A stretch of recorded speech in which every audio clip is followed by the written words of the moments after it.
त्रिक सल्लैन। क्या चलेंगे हम? त्रिक सल्लैन चल रहे हैं यानी ट्रिपल फ्यूजन। TRIPLEAFUSI हो रहे हैं। हल क्या चल रहा है हमारा? त्रिक सल्लैन। त्रिक सल्लैन में हमने क्या किया था कि जैसे ही पराग नली फटी, दो पराग कण मुक्त हुए थे, तो नंबर 1 जो सबसे पहले जो नर युग्मक था, नर युग्मक प्लस ये जो नर युग्मक था, ये नर युग्मक क्या हुआ, किससे मिला था? ये अंड कोशिका से मिला था। किससे? अंड कोशिका से। नर युग्मक जब अंड कोशिका से मिलता है तो मिलने के बाद में क्या बनाता है? द्विगुणित युग्मनज बनाता है। क्या बनाया था इसने? द्विगुणित युग्मनज। इस द्विगुणित युग्मनज से क्या बना था? भ्रूण बना था। भ्रूण का निर्माण हुआ है। दूसरे नंबर पर जो द्वितीयक नर युग्मक था,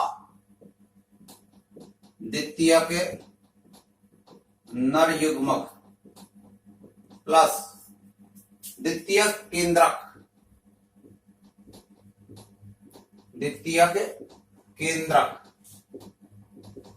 जब द्वितीयक नर युग्मक था, ये द्वितीयक नर युग्मक द्वितीयक केंद्रक से जब मिला था तो इसने प्राथमिक भ्रूणपोष बनाया था।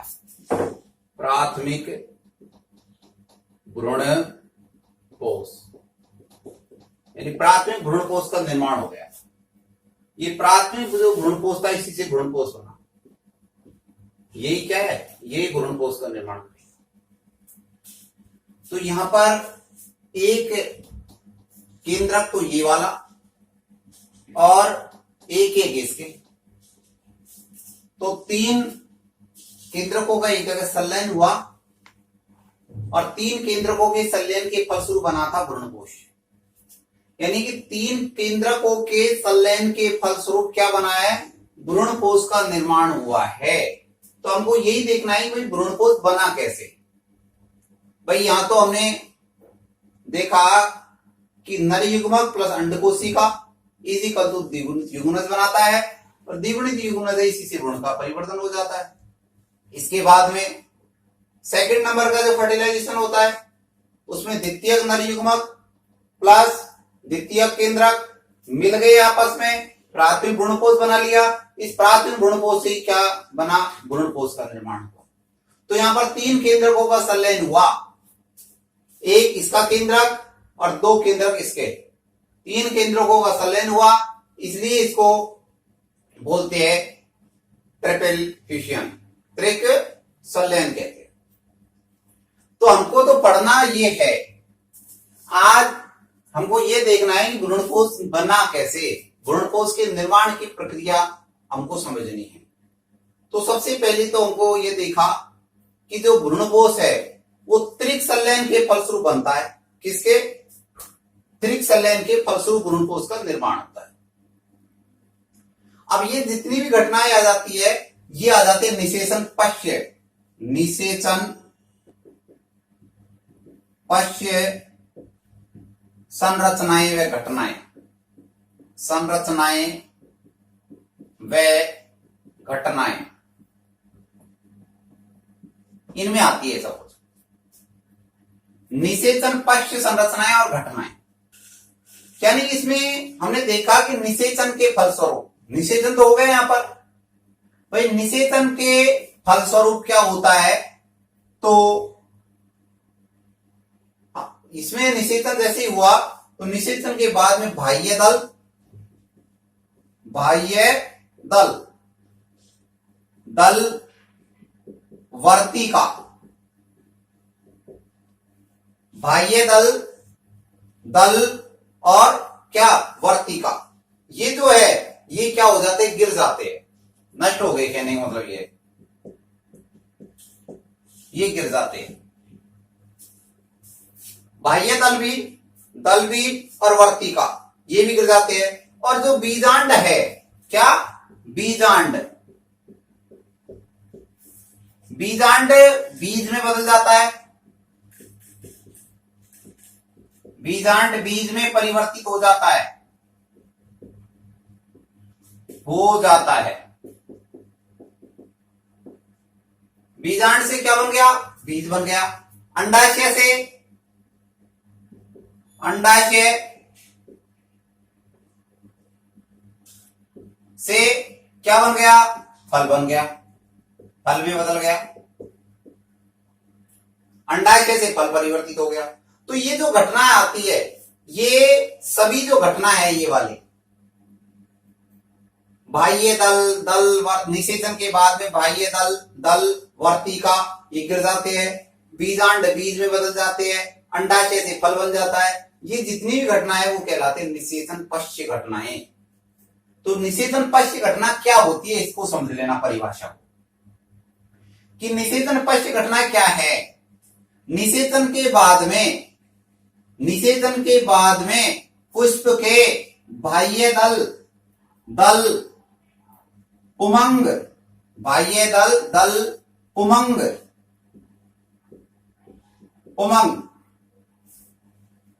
क्या क्या, बाह्य दल पुमंग वर्तिका ये सब गिर जाते हैं।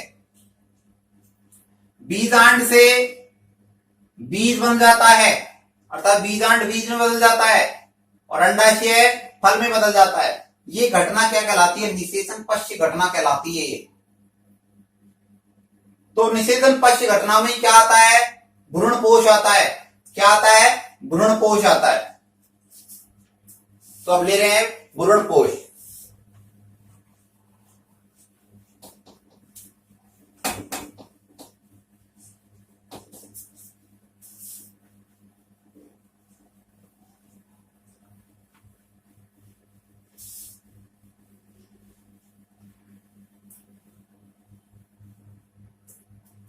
भ्रूणपोष, तो ये तो पता लग गया अभी भ्रूणपोष का निर्माण कहां से स्टार्ट हुआ था। द्वितीय जो निषेचन हुआ था उसमें 3 केंद्रकों का संलयन हुआ था। 3 केंद्रकों के संलयन के फलस्वरूप भ्रूणपोष का निर्माण हुआ है। तो त्रिक संलयन के फलस्वरूप हुआ है इसका निर्माण, त्रिक संलयन के फलस्वरूप, त्रिक संलयन के फलस्वरूप भ्रूणपोष का निर्माण होता है,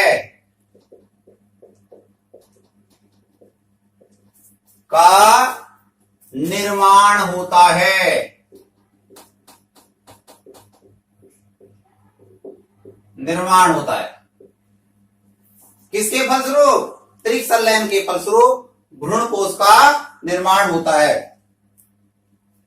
जो भ्रूणपोष है ये क्या कार्य करता है, भ्रूणपोष भ्रूण के विकास के लिए, भ्रूणपोष भ्रूण के विकास के लिए, भ्रूण के विकास के लिए आवश्यक पोषण प्रदान करता है,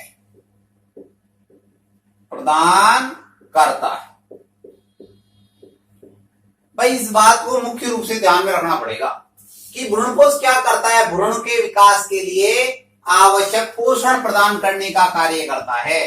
जो भ्रूण का विकास हो रहा है वो भ्रूण के विकास के लिए पोषण प्रदान कौन करेगा, ये भ्रूणपोष प्रदान करेगा। तो ये कार्य हो गया इसका कि भ्रूणपोष का कार्य क्या है। तो मेन कार्य भ्रूणपोष का यही है कि भ्रूणपोष भ्रूण के विकास के लिए आवश्यक पोषण प्रदान करता है। बना किससे, त्रिक संलयन के फलस्वरूप भ्रूणपोष का निर्माण हुआ था। तो ये जो भ्रूणपोष होते हैं ये 3 प्रकार के होते हैं। कितने प्रकार के होते हैं, 3 प्रकार के होते हैं। कौन कौन से होता है, पहला होता है केंद्रीय,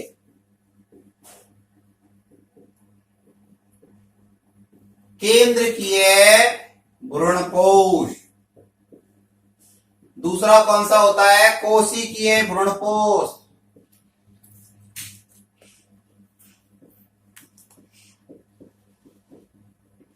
और तीसरा कौन सा होता है, हेलोवियल भ्रूणपोष। हेलोबियल भ्रूणपोष। तीसरा है हेलोबियल भ्रूणपोष, जिसको माध्यमिक भ्रूणपोष भी कहते हैं। माध्यमिक भ्रूणपोष। तो ये 3 प्रकार के भ्रूणपोष होते हैं। कौन कौन से? केंद्रीय भ्रूणपोष, कोशिकीय भ्रूणपोष और हेलोबियल भ्रूणपोष। 3 प्रकार के भ्रूणपोष होते हैं। तो सबसे पहला जो केंद्रीय जो भ्रूणपोष है, इस प्रकार का जो भ्रूणपोष का जो परिवर्धन है वो प्राथमिक भ्रूणपोष के केंद्रक से होता है। जो प्राथमिक भ्रूणपोष का जो केंद्रक है वो क्या बनाता है? केंद्रीय भ्रूणपोष का निर्माण करता है। तो पहले तो इसका चित्र देखो कि इसका डायग्राम किस प्रकार का होता है।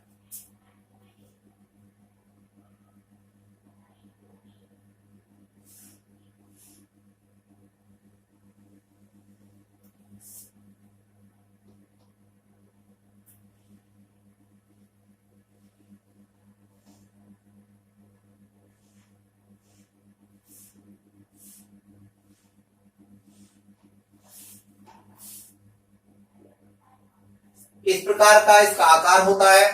यहां पर इसमें भ्रूण होता है इस जगह। बीच में क्या होती है? रिक्तिका होती है।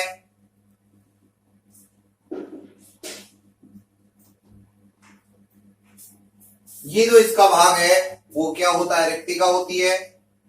और स्वतंत्र केंद्रक इसमें पाए जाते हैं। ये इसका नाम हो गया रिक्तिका। ये रिक्तिका है, ये भ्रूण है। इसमें यहां पर कोशिका द्रव्य होता है।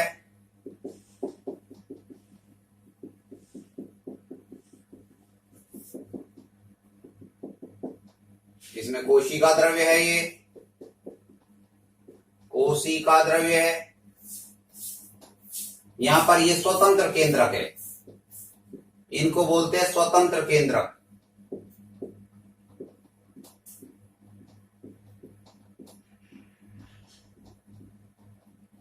ये है स्वतंत्र केंद्रक। क्या है ये स्वतंत्र केंद्रक है। तो इस प्रकार से इसका